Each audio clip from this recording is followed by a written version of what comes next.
शहर के खुर्जा में हुए पिहरे हत्याकांड का मुख्य आरोपी और 50,000 रुपए का इनामी बदमाश जीतू सैनी पुलिस मुठभेड़ में मारा गया। पुलिस के अनुसार कोतवाली खुर्जा नगर क्षेत्र के ढाकर रोड सिकंदरपुर के पास पुलिस और आरोपी के बीच मुठभेड़ हुई। इस दौरान दोनों ओर से कई राउंड फायरिंग हुई, जिसमें पुलिस की गोली लगने से जीतू सैनी गंभीर रूप से घायल हो गया। उसे अस्पताल ले जाया गया, जहां डॉक्टरों ने उसे मृत घोषित कर दिया। मुठभेड़ के दौरान स्वाट टीम प्रभारी इंस्पेक्टर मोहम्मद असलम और हेड कांस्टेबल मोहित मलिक भी गोली लगने से घायल हो गए।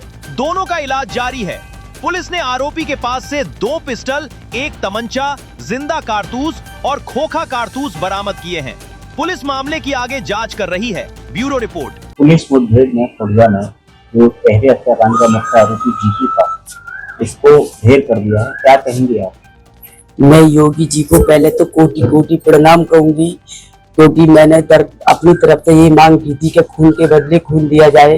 जैसे मेरे घर में हुआ है ऐसा उनके घर में होना चाहिए। मेरे 3 भाई गए थे मुझे, और जितना मेरे लिए योगी जी ने किया है, पुलिस प्रशासन हमारे लिए कार्रवाई कर रही है, मुझे इस बात से बहुत तसल्ली मिली है। और आगे के लिए मैं मोदी जी से, योगी से ये करना चाहती हूँ कि पुलिस प्रशासन जैसा कार्य कर रही है उनके साथ में ऐसा ही कार्य करना चाहिए, क्योंकि खून के बदले खून, उनको भी यही अंजाम मिलना चाहिए कि जैसा मेरे घरों में उन्होंने घर उजाड़े, ऐसे उनके घर उजड़े। और उनके घर हैं, उनकी फैक्ट्री है, उनके बिजनेस है, उन पे भी योगी जी हाथ जोड़ के प्रार्थना करती हूँ कि कोई अपना ऑब्जेक्शन ले, जैसे कि पुलिस प्रशासन कार्य कर रही है ऐसे ही करे। और उस बात से मैं बहुत संतुष्ट हूँ अब ये जो कार्य हो रहा है। बस हाथ जोड़ के इतना निवेदन और आपसे कर रहे हैं, योगी आदित्यनाथ जी, आपको कोटि कोटि धन्यवाद। हमें बहुत तसल्ली हुई है ये सब सुन करके कि वो जिसने ये कांड किया था, जिसने गोलियां चलाई थी, वो मारा गया है। बहुत बहुत तसल्ली मिली है हमें। बहुत अच्छा काम कर रहे हैं, हमें प्रशासन भी बहुत अच्छा काम कर रही है। बस आपसे एक ही विनती है हाथ जोड़ करके, और इनके जितने भी ये फैक्ट्री और ये जिम, क्योंकि कोई भी संस्था हो, कुछ भी हो, जब भी हम किसी संस्था को चलाते हैं तो वो पब्लिक के भले के लिए होती है, जनता के भले के लिए होती है।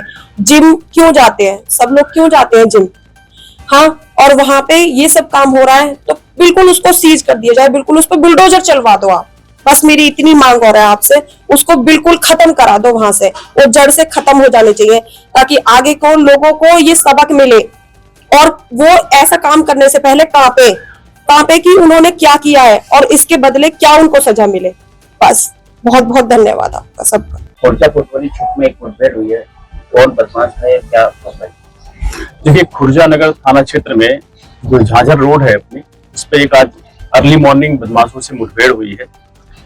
ये लोग वहाँ पे आकस्मिक तौर पे गश्त कर रहे थे, चेकिंग भी चल रही थी लगातार, क्योंकि आप जान रहे हैं 25/26 की रात में जो घटना हुई उसमें लगातार हमारी 6 टीमें अलग अलग जगहों पे दबिश दे रही थी और गिरफ्तारी के प्रयास में थी।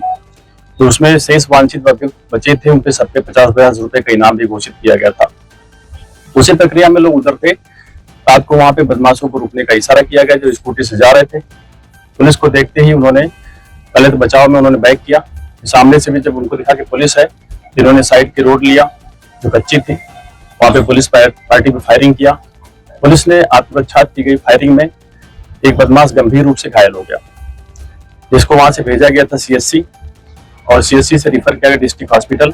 डिस्ट्रिक्ट हॉस्पिटल में डॉक्टरों ने उनको ब्रॉड डेड घोषित कर दिया है। अभी जानकारी मिली है कि उसका नाम जीतू सैनी है, जिसे 50,000 रुपए का इनाम घोषित था, और वो 25/26 की रात्रि में जो खुर्जा नगर में ट्रिपल मर्डर हुआ था उसमें वांछित भी था। इस घटना में एक बदमाश और था जो वहां से मौके से भाग गया था, जिसकी लगातार कॉम्बिंग और तलाश चल रही है। इस घटना में जो और शेष वांछित लोग हैं उनके लिए भी लगातार दबिशें चल रही हैं। इसमें 2 पुलिसकर्मी जो हमारे इंस्पेक्टर असलम और एक हेड कांस्टेबल मोहित, इनको भी बांह में गोली लगी है, घायल हुए हैं, जिनको यहाँ से प्राथमिक उपचार के बाद डिस्ट्रिक्ट हॉस्पिटल भेजा गया है। 2 लोगों को बुलेट प्रूफ जैकेट में भी गोली लगी है, वो रामफल और कपिल के जो वहां पे मौके पे थे। ये अभी हम इस पे डिटेल ले रहे हैं। मौके पे काफी खोखा कारतूस और जिंदा कारतूस भी मिला है, वहां पे एक स्कूटी भी पड़ी हुई है, और पिस्टल 32 बोर की मिली है जो वहां बदमाश के पास से थी। हमारी फील्ड में साक्ष्य संकलन की कार्रवाई कर रही है वहां पे, और जैसे डिटेल मिलता है हम आपको अवगत कराएंगे। अभी उस घटना में शेष बचे अभियुक्तों की लगातार हमारी तलाश चल रही है, गिरफ्तारी का प्रयास चल रहा है और हम इसी शीघ्र ही इस घटना से संबंधित जितनी भी वैधानिक कार्रवाई कंप्लीट करेंगे।